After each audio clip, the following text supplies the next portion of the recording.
Who knows what Jay-Z, J.K. Rowling, Bill Gates and Oprah Winfrey all have in common?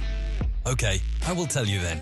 They have all overcome failure in one shape or form to go on to gain success in their respective careers. Welcome to My Perfect Failure. Join us as we delve into the world of our perfect failures. We will interview, explore, and discuss how our perfect failures can lead us to success. Join us and tune in.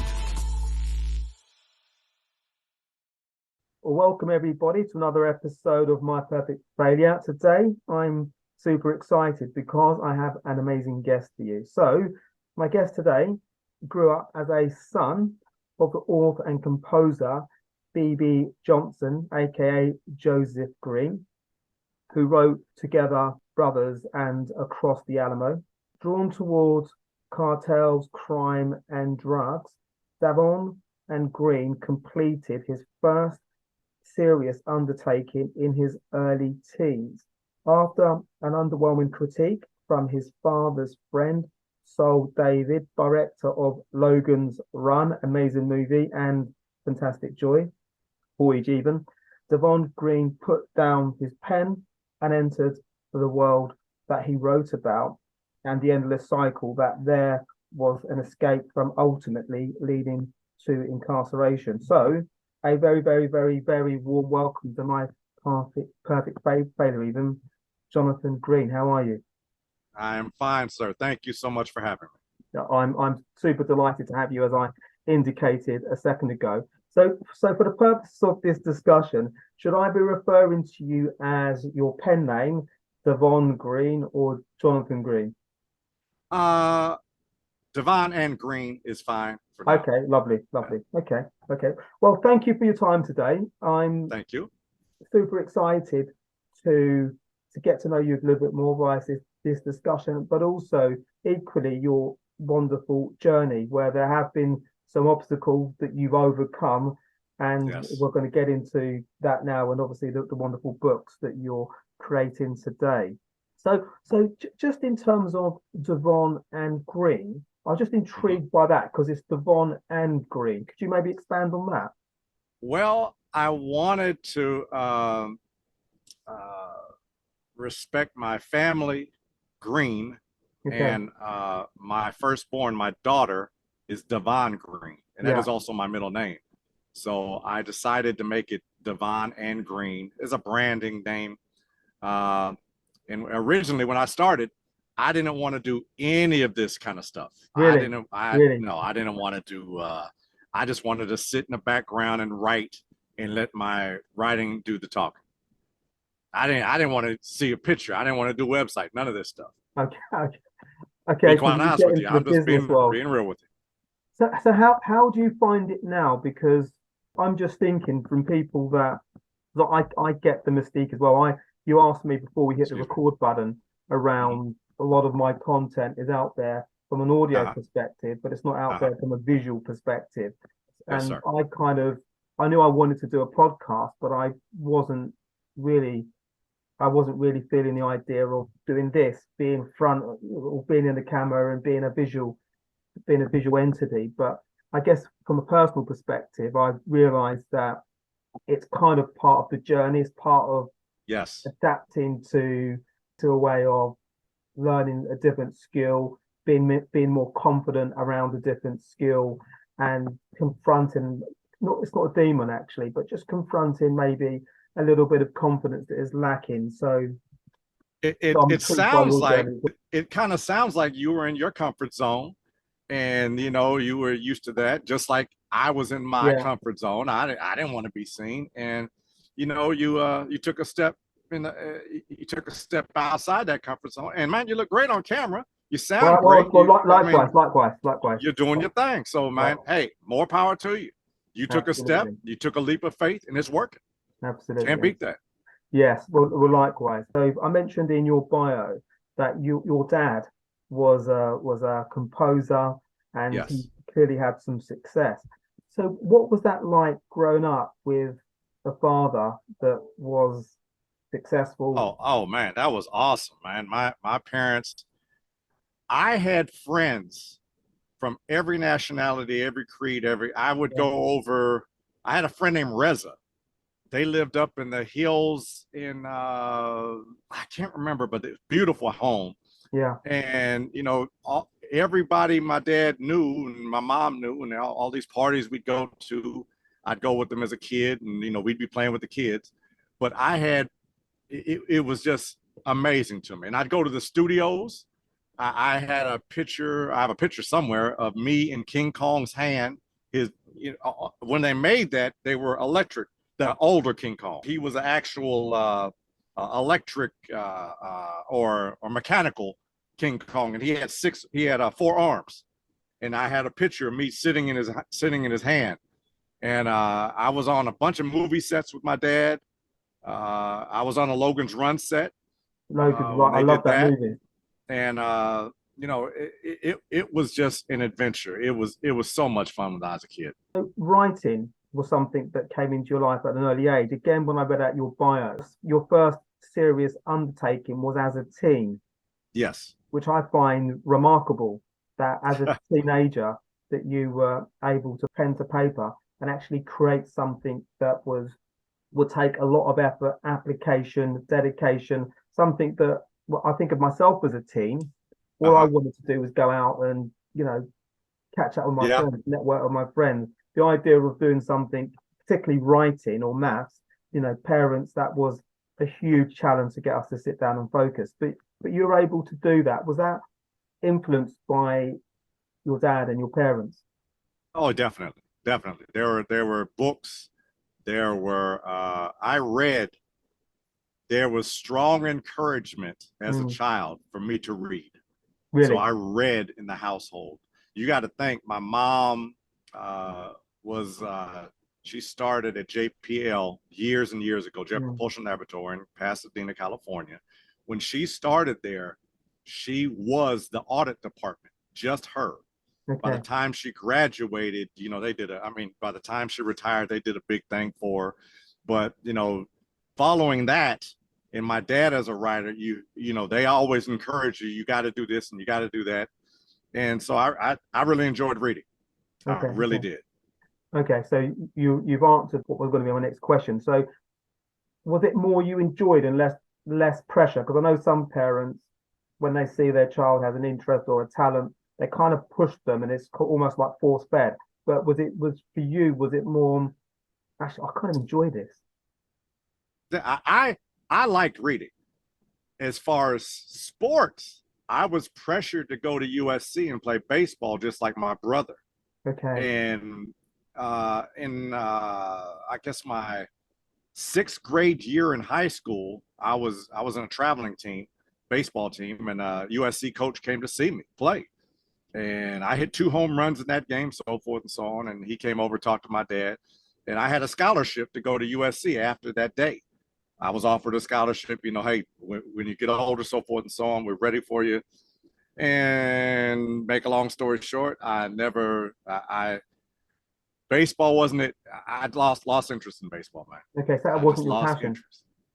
It was not my passion. Yeah. No. So would you say that you're quite strong-willed, or you've got you'll back yourself? Because I'm just thinking that there definitely will be some kids or even adults that we definitely can be pressured, because particularly if you get a scholarship and it's like, well, how can you turn down this opportunity? Yeah. So would you say that you're quite strong-willed and you kind of understand that if there's something that doesn't really feel you or move you, you're going to stick to your guns? Yes. Okay. Definitely. Yeah, it's just my thing. I have jumped in. I remember there was a time when I was a kid and we were at a party, and these kids pushed this little kid in the pool, and the kid was drowning. So I just jumped in the pool and got him out. And I was so mad at the guys who did this, because you never know. And I guess that's part of my strong will and this, that, and the other. I don't know, but yeah, I'm strong-willed. I've been told that a lot in my life. Okay. Okay. I thought I would ask that. I just wanted to mention before I forget. So in prepping for this, I went online and I found an old recording of one of your dad's, I guess, composites with yes, composite. Yes. which was with was it across the Alamo with the Mills brothers? Across the alley from the Alamo, yes, with the Mills Yeah, so brothers, that was yes. it was lovely to I hear. met those guys Really? years ago when I was a Wow. little kid. Yeah. Wow. Would that be a book that you would do, which would be a nostalgic, well, I guess would be more of a nostalgia piece where you think about all the people that you met and some of the memories that you had from those days back in the day? I love those memories, but Yeah. they're memories, and Okay. I don't know if I would ever go down that path. Who Yeah. knows? Who knows? Because I like to write. I like the challenge of writing. Okay. I love the intricacies trying to put it together and make it work. I just I don't know what it is. I love doing that. That's So interesting to me maybe as one well. day, maybe not. I don't know. Yeah. So that's interesting to me as well. The I Because writing, I'm not a writer, I'm not an author, Uh, and I immediately think about the idea of writing, the challenge of getting what's in here into some sort of, I guess, order. Cohesive. Yeah, Yeah, I hear you. yeah. So Yeah, some yeah, cohesive order, and yeah. then how I'm also thinking about, well, how long is it going to be, and what are the chapters, and how do I put it Yeah. together, and how long is it going to take? So I'm not thinking so much whether people will like it initially. I'm thinking Uh-huh. about the order and the cohesiveness of it. And actually, it's quite enough to anybody that writes a book, whether it's published or whether it's not, huge undertaking. Yes, yes. And I have be quite honest with you, man. You realize once you get into this and you get to writing and you get the writing part done, Yeah, all the rest of it that comes with it. And even like Victoria really encouraged me to get out here and get on the podcast and do these things. And it's all part of branding nowadays. And you yeah, got to get absolutely. your brand out there, and you got to, and hopefully enough people read your book or read Mm. what I wrote and enjoy it. Yeah, That's it. I can't, I, I can only write what I write, and yeah, hopefully enough people enjoy it where I can write another book and another book and yeah, another book. yeah. And I guess if you think about the authors that you enjoy, that you Yes, like, you found them somehow. You found them, and yes, without the branding, without the marketing, you can't reach all those people that are dying to read your content. yeah, So, yeah. You're right. You're so definitely right. It's a yeah, new so the day and age. branding, yeah, so yeah, Go on. I'm sorry. yeah, so for me, the branding Yes, is part of the process, and I think once we get to that point where we don't even think about it as marketing, we just think it's a part of the exercise. The book is in terms of your skill, your artistry, in terms of putting it together. That's, I guess, part of the author's journey now. Actually yes, doing the marketing, the branding, podcast, radio yes. interviews, television interviews, article content, whatever it may be. It kind of all comes together to create, which will be, well, in your Well, case, I know you've written a number of books. it's just like any other business you have in life Mm. that you undertake. Once you get a team that, first off, they believe in you and Mm. you believe in your team, and Yeah, they are competent at what they do, the rest is a whole lot easier. yeah, Because absolutely. I have a team. I love my team. I have people around me that I want to trade for the world, man. And It, that starts with my wife. Be quite honest with yeah, you. yeah. Well, I think that's half the battle. I think being able to get the right team in place, the right Yes, people that are right for you, and you're right for yes, them. You know how each other work. Again, we talk about that word cohesion. There's a nice cohesive nature about it, harmony. They know what you know what you expect of them. They can deliver, and hopefully as well, I'm sure they will learn from the experience of working with you. yeah, yeah. I hope it goes both ways, because they're teaching me, I'm teaching Mm. them. I write and they do the all the other stuff. And I tell you, the website, we put a website together. I love my website. Yeah, We it's put great. Well, a I've been on it. Great website. and we put a we've got a free chapter in there that you can download free, that your listeners can download free. They can go to my website, DaVon And Greene, and we're you're working through it, you're trying to figure it out. But Mm. let me let you know, man, the first time, this was not my first book. I had another book that I put out during COVID, my very first, that was called Laredo Nuevo. And we spent more money and ended up firing more people because, you know, you try, you try to do things and you're feeling your way through. And, you know, my wife being, she's also an accountant. So she'd say, okay, we spent this with this and this just isn't working. She'd present it and I said, you're right. Okay, we're done with them. You know, that kind of thing. And you live and learn. It's the theme of this podcast that we have to go for that process to get to the point where we actually find that wonderful team. We'd be incredibly lucky to find our winning team without going through trials and tribulations. Trials and tribulations actually are things to learn about. We know that when we're working with people, we need this sort of person because we know that their attention to detail is going to be on point. That the people that we've hired might be good, but they might not be good for us or for this type of project that needs this type of focus. And we only can learn that by going through the process. Yes, exactly. I agree with you 100%. And I've been there, done that just like you. Yeah, absolutely. So what I wanted to ask you, so you mentioned the film Logan's Run, which is an amazing movie. Yes. Anybody that hasn't seen that film, if you are an older person, you'll probably be aware of it, and it might evoke feelings of nostalgia. You might go back to watch it. If you haven't watched it because you're a youngster, definitely go back and watch that. It will be a great film for you to watch. So I mentioned that your first undertaking for writing was in your teens, but was it Saul David? He critiqued it. It wasn't, I guess, what you wanted to hear. Maybe you can expand on that experience. Oh, okay. My father did not want to read it when I finished. He didn't want to read it. He said, I'm going to give this to your Uncle Saul David, and we'll go by there, a week or two, and we'll let him respond and let him critique your book. I said, okay, Dad, okay. So a few weeks go by, and we go by Saul David's house. His house was up in the hills of Beverly Hills or somewhere like that, Topanga Canyon, somewhere up there, and beautiful house. And we were there, we're talking, and he says, Jonathan, you need to paint a picture. When you're writing, you need to paint a picture. You need to be able to see it. Act like an artist, a painting. You need to, one stroke at a time, one letter at a time. So I'm going into a little bit deeper now, but he told me I needed to paint a picture.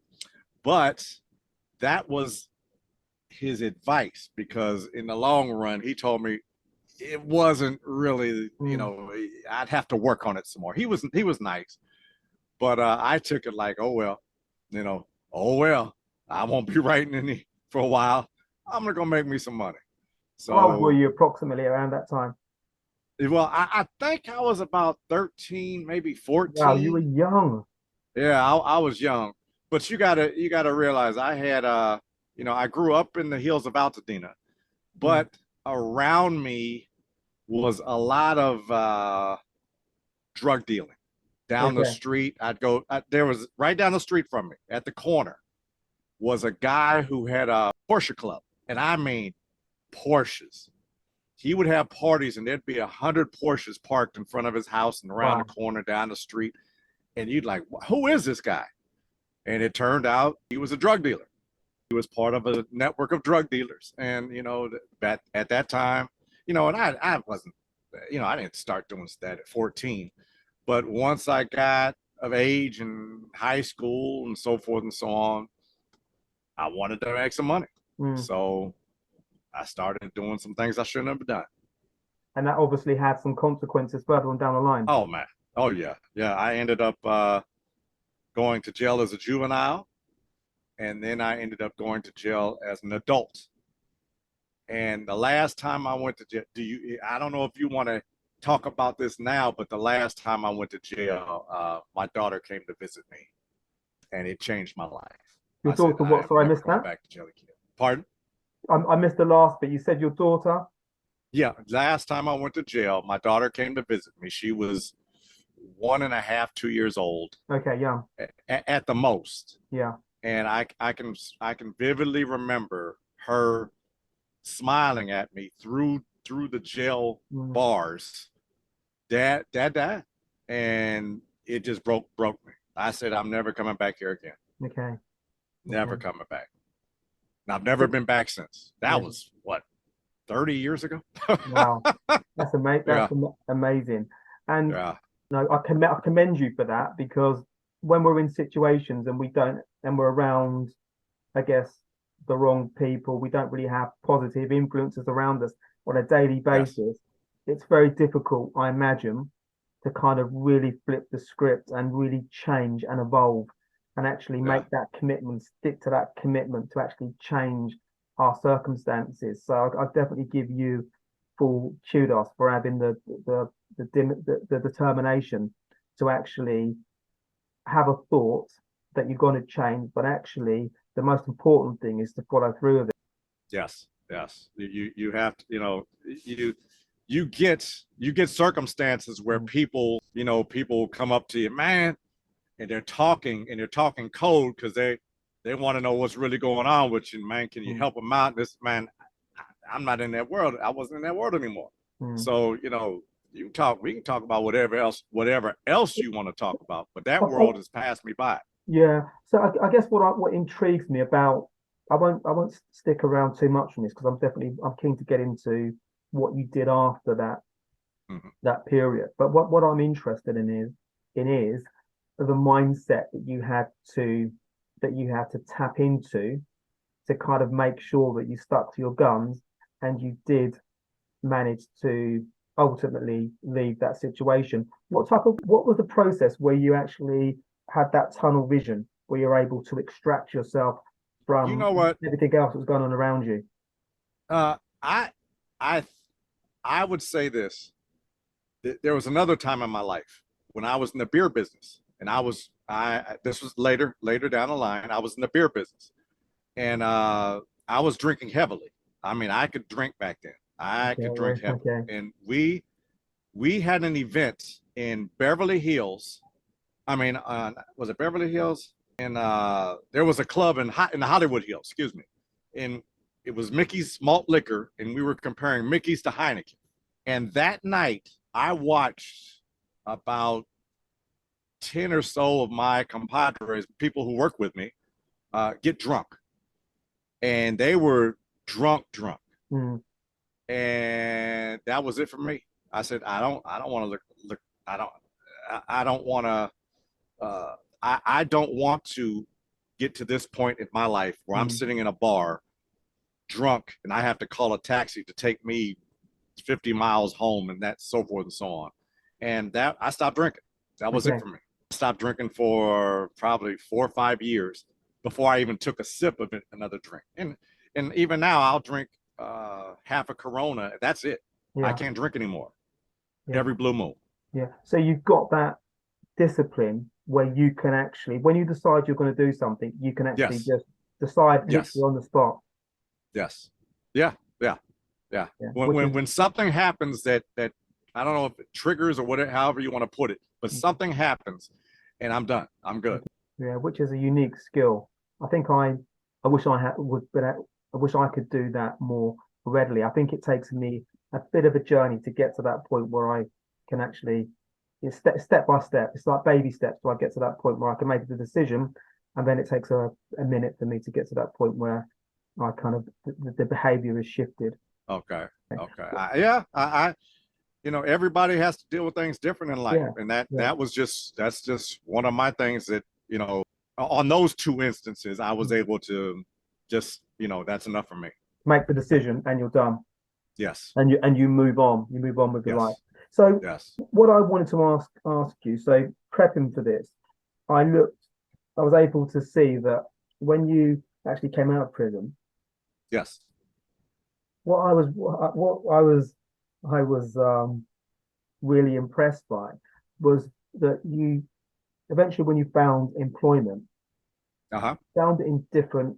You had success in different industries, from insurance to real estate to trucking. So I just thought this guy has decent adaptability. Was that something you knew you had? Not really. It's like my life has been like a roller coaster, man. It really has. I had success in the beer business. Yeah. Now, in the beer business, before I got that job, I couldn't get a job at McDonald's. McDonald's actually, I had an interview at McDonald's and they would not hire me. And I still laugh at that today. Probably the best thing that ever happened to me. Because a few months later, this beer opportunity came up. I got the job and I took off with it. Because I was willing to do what the other person wasn't willing to do. I was willing to stay out there and do what I had to do. I'd come home sometimes 10, 11, 12 at night after going to work at 5 in the morning. You know, but you got to do what you got to do, man. You know, so I made it to a company called McKenzie River, and I was a regional in McKenzie River under a gentleman named Steve McQueen. And we covered Southern California, Arizona, Nevada, and New Mexico. I had a car allowance. I had a per diem. I had, you know, it was great. It was great. And then they sold the company and they sold to Stroh's and went to Stroh's. And then when Stroh's sold, I went into real estate. I said, okay, you know what? I want to try my hand at real estate. So got into real estate, had a great ride in real estate, man. Till the 2000, 2007, 2008, till the markets took a crash. And I went to a state of beyond broke. I was. I think everybody did, didn't they, in 2008? That but I was too highly leveraged. I was too leveraged. Yeah. If I would have been smarter about it, I could have survived it. But I was too leveraged. Well, I think 2008 was the crash with Lehman Brothers and everything, and that was everything globally. And I was sitting, man. I went to an auction. Let me tell you something, man. I went to an auction in 2007, 2008, before everything crashed, and I'm at this auction. This property was $500 some odd thousand. These guys wouldn't accept. I think it was $550. Was what I got, like 4 or 5 of the family members to sign off on, but the one guy wouldn't accept it. So we go to court, and for some reason there was like 6 or 7 groups of individuals bidding on this thing when we were in court. You know, he first asked for me to stand up with I stand up with my team, and he says, Dave, you've had an offer of $550,000, but this 4 of the members have accepted it, but 1 will not. We are here to do a bid and so forth. So on, he explains it. And then if anybody else is here regarding this, please stand up. All these other people stood up. I said, oh man, this is going to be a long day. The house ended up selling for, what was the number? Let's say 800, something like that. Maybe 9. I can't remember right now. I used to remember this like the back of my, but make a long story short, when they got done, that's when I realized that something was going on. And when they got done, and when they got done, they put it on the market at like $1.3 million.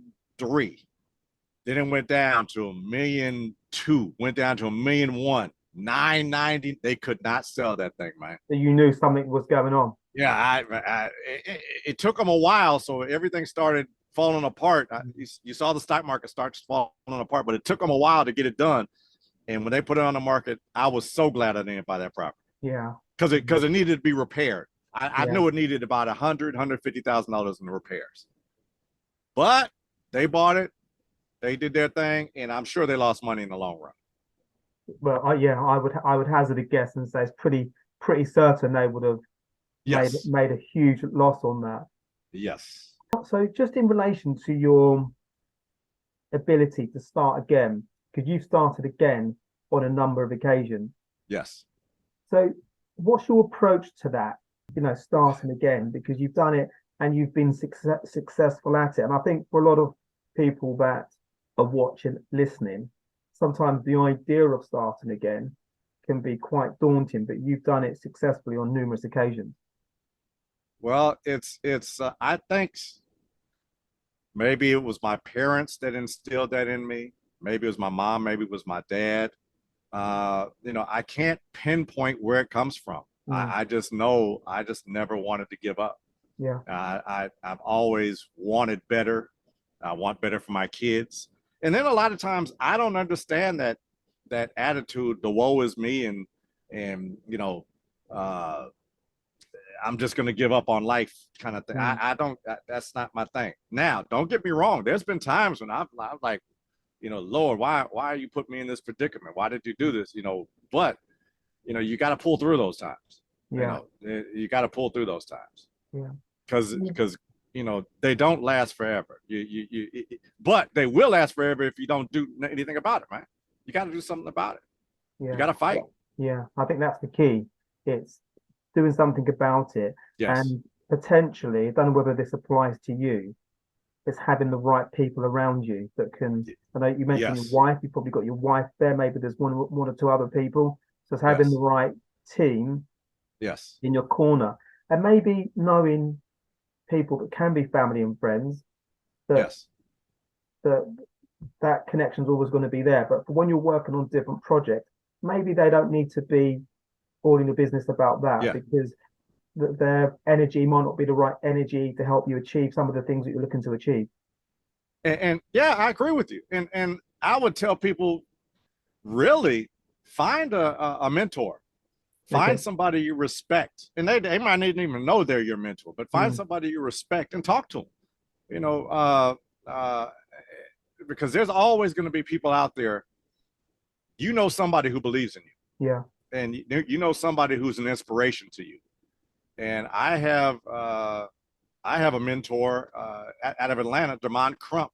I have admired the man for years because of what he has been through.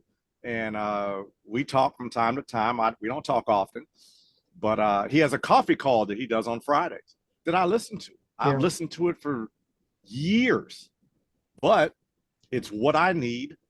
I find it, I've made the habit of listening to the call. It's just an inspirational call, business call, what's going on. And you just come across these kind of people in your life. And I believe God puts them in your life for a reason. Yeah. And do you think that as well, in order to move that needle in whatever endeavors we're looking to kind of achieve something, is how important is action? Because sometimes we can think and we can listen, but how important is the actual doing? Oh man, you gotta, like we were talking about earlier, on your comfort zone. You gotta get out of that comfort zone. Because if you stay in it, you're gonna stay where you are your whole life. And people get complacent easily, and that's not what I want to do. I want to achieve. I want to have my children achieve. I want to leave a legacy that they can respect, and they can say, "Well, my dad did it." No, I love that.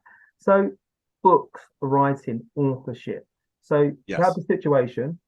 We've already sort of moved on from that. So you're back. You're working, and what was the period from not writing to writing again? It took probably 15, no, probably more 20 years, probably. Okay. And what did it probably 20, maybe 20, 25 years. Because I stopped writing when I was 14. I didn't start writing again until I was maybe 40, 38, 40, something like that. Yeah.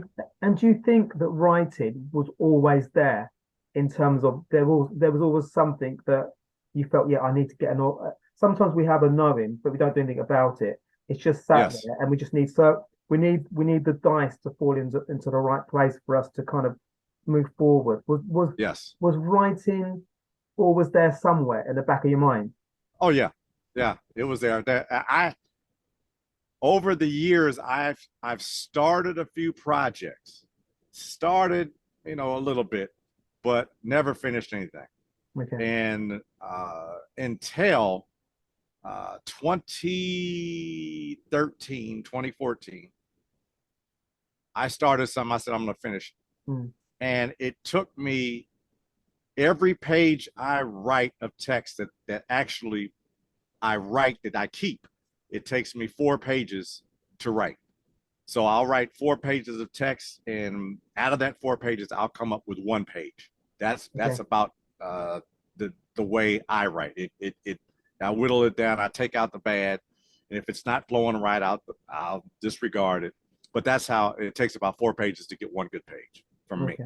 Okay. And your writing style, which you've just referenced, have you is that organic? Have you just found that to be your style, or have you had coaches that have tried to? Because I know people that sometimes they go on courses and they get prompts on how to do certain things. What's been your method? I have early on. I read a lot of stuff about writing and putting a structure together in books and this, that, and the other. But I just once you get into writing, you have to find what works for you, and that is what works for me. I can't, I tried those little recording devices while I'm on the road. I had my wife bought me a recorder so I can put my ideas down, but I don't. That's not how my brain works. Yeah. I have to physically write an idea on paper, and I don't know why. That's just how my brain works. And so at the end of the day, I'll put it down in my computer and I'll expound on it. Yeah. And sometimes I'll write a whole chapter from one sentence. Sometimes I'll write 4 or 5 pages and throw them all away. Really? Yeah. Oh, yeah. It's just how it works, man. Really? We spoke about, I'm not sure if I pronounced his name correctly, but it's Saul David, the guy from Saul David, yes, from Logan's Run. Do you think about him at all when you're writing? And also, do you think about, I guess, the not being too harsh on yourself? Because I'm thinking, as a teenager, as a 13-year-old, he was probably the most, because of his job, and you couldn't have found maybe anybody that was more kind of esteemed to have a view. Yes. If you ask I don't know, somebody that I would have known, that they probably would have loved it because they wouldn't have been a writer themselves. So are you more measured in terms of how people might critique things? Because everybody gets critique. Well, yes. The J.K. Rowling. Not everybody's going to love what J.K. Rowling or Stephen King put together. Yes. Everybody's going to critique. There's all going to be people that critique. My whole outlook on that is, when I'm done with my book, as long as my editor and my wife love what I wrote, I'm fine. I'm a happy camper, because my wife is my harshest critic. Yeah. And my editor, she'll tell it like it is. If you wrote some garbage, she's going to tell you, this is garbage. I don't want it. You need to send this, that's just the way she is. And that works best for me, because I knew if I could crack through and she liked it, and I knew if my wife liked it, then I was on the right track. Would you say that writing's your passion? The reason I asked the question is because I am not an author, but I would imagine as a writer, you can have those moments where you might be sat down, you're frustrated, something doesn't make sense, it hasn't come together. But to get over the line and go again, I imagine there has to be something that drags you over the line to get the thing done. So what is it for you? Is it passion, or is it something else?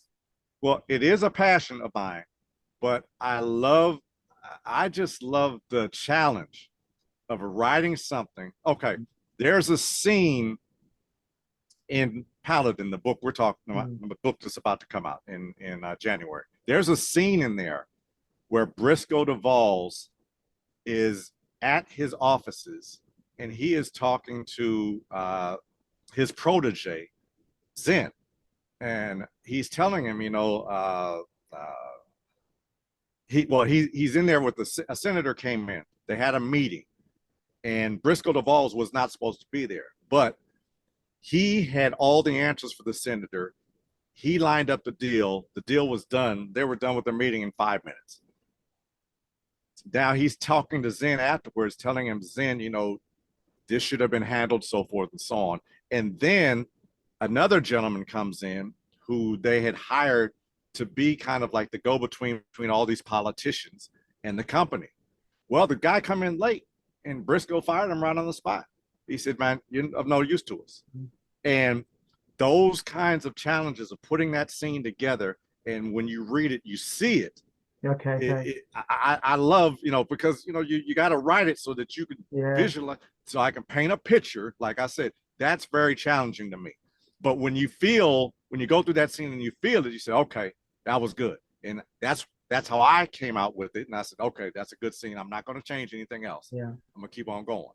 Do you get excited when those moments of brilliance come together, where you capture, you know what the scene's going to look like, you know what Yes. the interaction's going to be like? Is that Yes. like, it's come, I need to Yes. I need to get this down?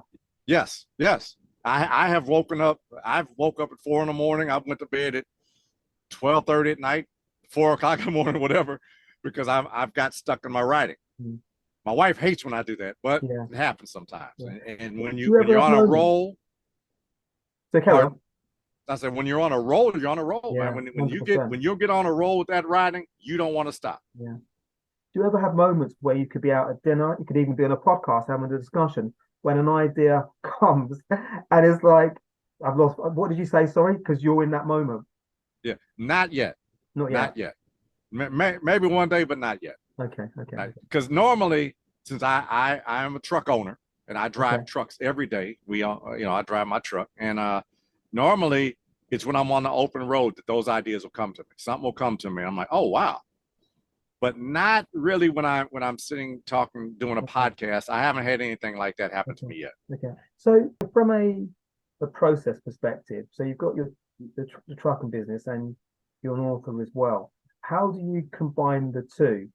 When is there a certain time when you know that your brain is in tune with the writing process, or I write every night. I open the computer up every night and start my writing. And it might be a sentence, it might be 4 pages. You just have to get in that habit. For me, I have to get in the habit. Is that a set time, or just in the evening at some point? Whenever I'm done with my day, turn it on the computer and write. Yeah. That's every day. Pardon? What did you say? Every day. Every day. Okay. Every day. And like today, when I'm done, I will go into my computer and any of my ideas I had, because I'm actually working on my 5th book right now. Wow. So there's 5. So it's going to be, so the book come out in January, where people can download. If I'll get a link and we'll leave that on the show notes so people can download. Yes, so sir. That book, is that the 5th book, or is that the 4th? That's the 2nd book. That's the 2nd book. So you've got, so there's 3 books. 2 more already done. Really? Yes. They're just lined up to be published. Yes. Wow, and my wife, that was all because my wife said, you know what, just keep on writing. Because originally we were going to go the other route and try to get get a publicist and all that stuff, and get with one of those big publishing companies. But we had some interesting conversations. We met some interesting people along the way. Okay. So we decided, you know what, we're just going to do it ourselves. And my wife just kept on telling me, you're right, keep on writing. And when the time comes, we'll put the first one out. And then COVID hit. Yeah. Okay. Yeah. So we all got challenged by COVID, didn't we? Yes. So, but the book did come out. That came out in 2021? 2021. That was the first one. That's called Laredo Nuevo, Rise of Acosta. We had some good reviews on the book. I mean, good. We were wrote up in Yahoo something, and we got some good response from the book. But this is the book Paladin, the one that's coming out now. Paladin is the one we've set up a lot of stuff for this surrounding it. We're doing even these interviews like this right now. Okay, lovely. So for people that are listening that are intrigued by Paladin, what can they expect? Well, Paladin, it's about a flawed hero. Okay. His name is Briscoe DeValls, and Briscoe DeValls has to go in and find out who murdered Bartholomew LaFleur. This has a cross between all your it's going to have intrigue, murder mystery, beheadings, voodoo. Voodoo as well. It takes place around New Orleans as its setting, and it goes back hundreds of years from the Batiste family's land being stolen by the LaFleur family years ago, and that's where the legend of Paladin comes into play. And what era is Angel that? House So to Floor. what era, sort of timeline, is it set in? Oh well, it's Is it current. futuristic or is it? It's current right It's now. current. Okay, it's current. Okay. Yeah, yeah, yeah. But it starts. The backstory is between the Batiste family and the LaFleur family. How the LaFleur family stole their land legally 150 years ago. That stuff goes on. Yeah, yeah. That stuff goes on. People's land getting Yes, stolen and stuff. yes. So what intrigues me about, so I love the premise of the book. So Okay. excited for that. But what confuses me as somebody that isn't an author, and this is where I would struggle to be an author, is how that you can weave those different elements together and actually create the masterpiece. That's the bit that I'm like, well, how do I do that? That would totally throw, well, it does. It totally throws me. It comes to, I don't know how other people write. I can only Mm. tell you how I write. The basic art premise of the book started, and then it just comes to you over time, and you Okay. expound. You go to this direction, go that, and I don't know how the book's going to end when I start. Okay. I just start, Okay. and sometimes I'll write parts of chapter one, then I say okay, and I'll write something else down, and I'll write a whole chapter, and maybe that might be chapter 6. Mm. Because you have to fit it all together where it comes together cohesively as a unit, and you can read the whole thing all the way through. To label on a point that you mentioned earlier that I wanted to reference. So there's a guy, do you know Stephen Pressfield? Because No. you talked about you having lots of books that aren't published yet. So he's an author like you, and he's one Okay. of his books is called The War of Art, Turning Prose, one of his books. And the other titles escape me, but they're amazing books anyway. So he Okay. talks about the writing process, and I'm sure he Okay. says that when you finish a book, Uh-huh. what you should be doing next is starting your next book, because it Yes. should be if you're an author, it's a Yes. continuous flow. And when you said about that you've got a number of books that are actually published, they're actually written, but Uh-huh. they haven't been published yet. I just thought actually that's Stephen Pressfield. Yeah. Yeah. That's exactly how we did it. And then I look at a lot of these authors nowadays, like Colleen Hoover. I mean, this lady had 4 books in the top 10 at the same time on the New York Really? Times best-selling list. 4 books, never done before that I know of. Yeah. I tried to find, because on our website and Instagram and TikTok, we try to highlight other authors, and she's been on a roll last few years. She is just amazing. Now, I've never read one of her books, but hey, more power to her. When you got 4 in the top 10, you got to be doing something right. Yeah, she will be doing some of the stuff that your wife and your team are encouraging you to do. Yes. Which is Yes. This is the marketing, yes. it's the branding. Exactly. Because exactly. it all, and also, I guess from a positive perspective, you just don't develop new skills and you promote. You also, to our point that we referenced earlier, you get the books out to people that want the books, that want this type of material. And exactly. And I guess by proxy, once you've got that wider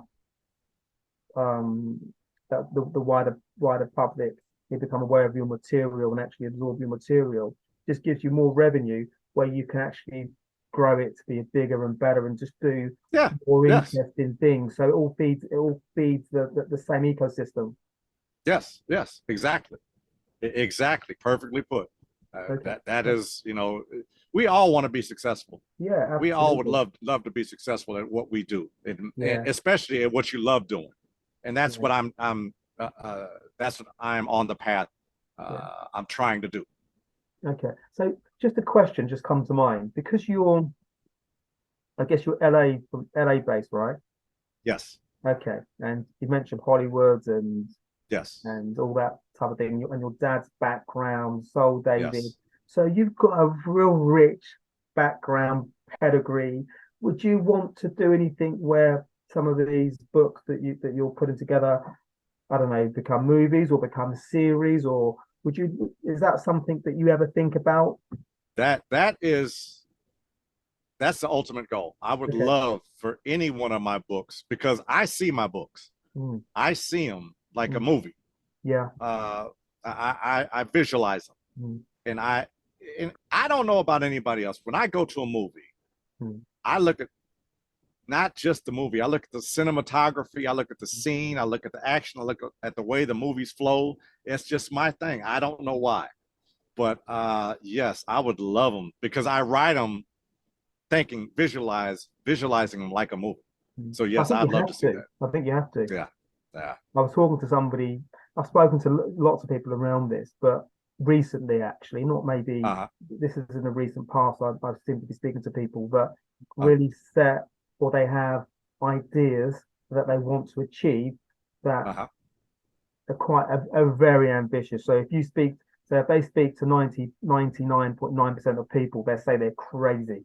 What are you doing? Yes, But yes, these people are high achievers. They're high achievers because this is their pattern. They set goals and projects that to the majority of people they will come across as crazy, outlandish, or just not living in the real world. But yes. people that are high achievers, I think very often they operate in that area. But I mean, look at Steve Bezos.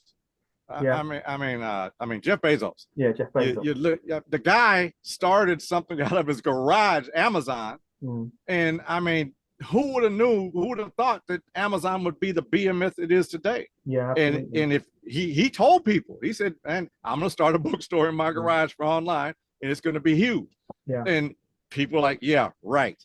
But you know what? Oh well. Though he did it, it yeah. worked.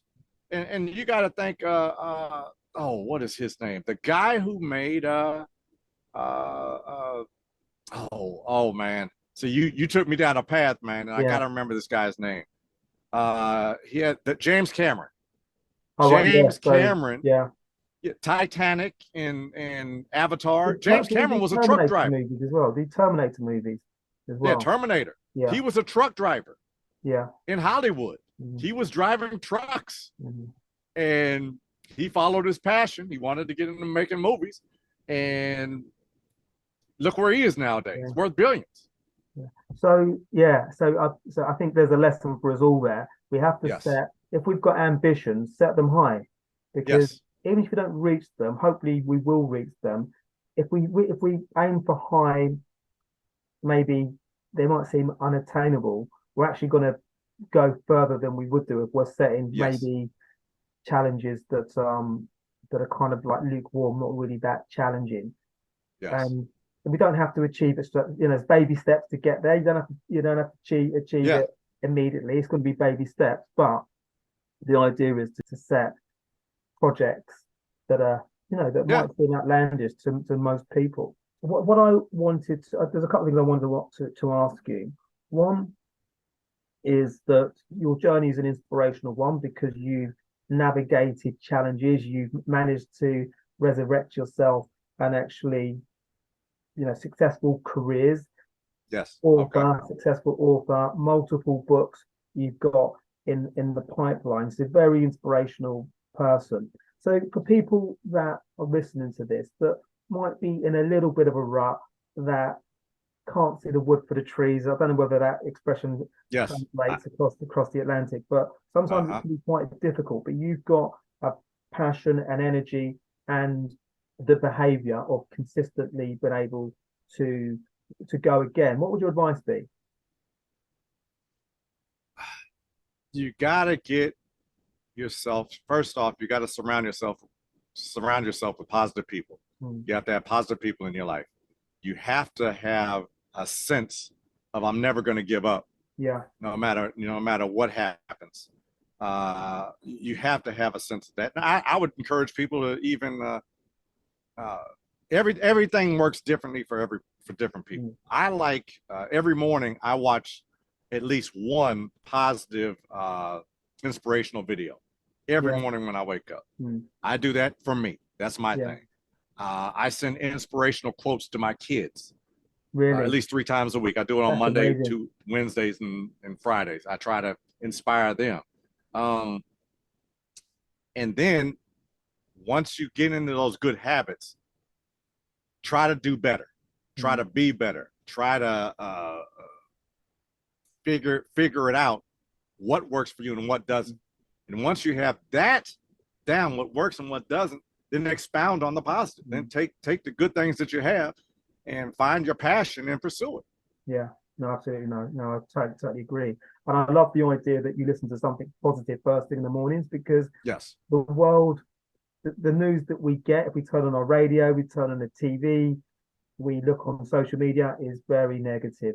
Yes, it's because the world is quite a challenged place at the moment. So if we're actually making a concerted effort, that our behavior is to actually digest something positive that's going to be uplifting, that will help us have a positive day and be more beneficial to anybody that crosses our path, that really sets us up for the day.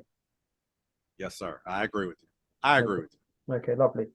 And I wanted to ask you, so your books, where's the best place for people to find you and your books? You can go to my website, DaVon And Greene, Greene. You can go there and download a free chapter. Your viewers can download a free chapter today of the upcoming book. Okay. And the upcoming book will be on Amazon as of January 27th. That is our release date. Okay. It will be on Amazon live January 27th, and they can buy it from there. That's fabulous. So they can buy the book and leave a review as well. Yes, and they can get a free chapter on the first chapter free on our website. And then also, either way it goes, if they purchase the book on Amazon or if they get the free chapter for free, well, let me correct that. Either way it goes, there at the end of the chapter on the website, they have a link to Amazon. But at the end of the first chapter in the book, they have a link to getting the companion piece. I wrote a companion piece for it, which explains a little background about the Briscoe DeValls and the rest of the cast, and where they come from, and how did they get to where they're at. And so you've really developed the characters. So you get to understand the backdrop. Yes, you get a companion piece free. Okay, amazing. Okay, lovely. So I'd get the links from you, put them on the show notes. And my last question around the book or the book, are they singular pieces, or will there be additions? Will there be further additions based on the current books that you've written? Briscoe DeValls, I am working on my third Briscoe DeValls book right now. Oh, wow. Paladin was the first one, and P2 is the second one. I already had the names. That's those two are set up. I'm working on the third one of those right now. Now, my other book features a gentleman named Ernesto Acosta, and that is Laredo Nuevo, Rise of Acosta. That was the first one. And I have a second one that's already done with that too. And I'm not even going to say the name on that because I might bring that out next, I might not. So I'm going to leave that leave that kind of in the barrel for now. But that's done. But I am working on my third Briscoe DeValls book right now. I'm about halfway through with it. You're a busy guy. Do you ever work on books simultaneously, or you work on one at a time? One at a time. Okay. But I've had people lately, I don't know why, I have people want me to write their books. And I'm like, really? I don't, I'm busy writing my own books right now. Who knows? Maybe one day, I don't know. What do you mean write their books? Is that autobiography? Well, they have a story to tell. And in the both cases I've been told about this, both cases are interesting stories. I'll say that. But I don't know if I want to undertake writing somebody else's book. I guess it's only X amount of hours in a day as well. Yeah, and I don't have because I write my books at night right now, and maybe one day I might give it a shot. I might say, you know what, I need to change. Let me write your story. Okay. I don't know. Okay. So two questions. One, forgive me if I already asked this. DaVon and Greene. So can you expand? I think I might have asked at the start, but I've forgotten potentially what you said. It's okay. DaVon and Greene. Are they singular, or is it a combined thing? Because it's DaVon. That is me. I am Okay. DaVon And Greene. It's just a brand that Okay. we came up with. DaVon is my daughter's name, and it's also my middle name. Okay. And Greene is my last name, my father's last name. So Okay. it's an homage to him. It's an homage to our family, and that's why we called it DaVon And Greene. Okay. It's love. I love the fact that you're leaving a lovely creative legacy to the legacy that your dad gave us all. So Yeah. I think that's amazing. And my last question is, so if you, this is the recurring question. So if you could invite three inspirational people to dinner, alive or past, who would you invite? Well, you know, you gave me this early on, and I wrote some things down. But I would say it'd probably I'd probably have Gandhi. Yeah. There, I'd probably have Jesus Christ, and a third person. It's kind of up in the air between Martin Who's up Luther for King. consideration? Yeah, it's kind of Martin Luther King. Well, let's say Martin Luther King. Okay. Okay. Yeah, okay. I would have Martin Luther King because he was able to, you know, the man was in the middle of a cauldron, you know, and he finally lost his life to his passions, you know, but standing up for what was right. And he always handled it with grace and dignity. Jesus Christ, no, I mean, they're what are the words? You know, Jesus Christ is Son of God, and you know, and then Gandhi, but 200 million Indians followed a man with no shoes and you know, shows you just that's real power. Yeah. I mean, you can't, but peaceful men, and you know, it's just, I would love to sit down and have a conversation with all these men and just sit there and pick their brains. And I would have to record it because you know, you're not going to be able to remember it all, but you'd have to record it. But man, I'd love to do that. Imagine what that would be like listening to that conversation. Yes. I mean, I mean, to me, your head could explode with some of the knowledge you get. What? Yeah. To me, I actually wouldn't even set an agenda. I would just sit them all down, serve them, and then just see what happens. And listen. And just listen. See what happens. Imagine what you would be like. You would think you could say anything for probably 2 weeks because you would be so inspired. Yeah. And in awe of what you'd listen to. What would they come up with? Yes. Yeah, exactly. What would they talk about? I mean, this world right now, we have so many situations we have to overcome. Absolutely. And I pray every day that my kids don't have to. My kids will live in a better world sooner or later.